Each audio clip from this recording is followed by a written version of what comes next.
மணப்பாறை தொகுதி மனிதநேய மக்கள் கட்சி எம்எல்ஏ அப்துல் சமது அவரது உதவியாளர் காதர் ஆகியோரிடம் பேசிவிட்டதாகவும் 98% வேலை கிடைத்துவிடும் என்றும் ஷூ கடை உரிமையாளர் கட்டுக்கட்டாக பணம் பெறும் காட்சிகள்தான் இவை.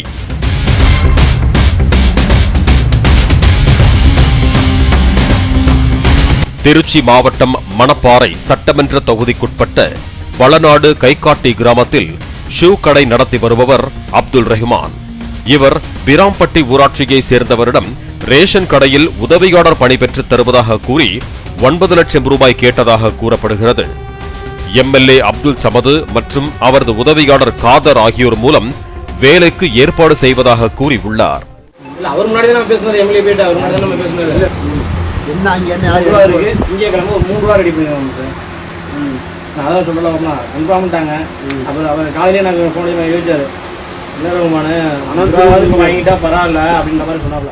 முதற்கட்டமாக 3 லட்சம் ரூபாயை கட்டுக்கட்டாக பெற்ற அப்துல் ரஹ்மான் 2ஆம் கட்டமாக ஊர் தலைவரை சாட்சியாக வைத்து 3 லட்சம் ரூபாய் பணம் பெற்றதாக கூறப்படுகிறது.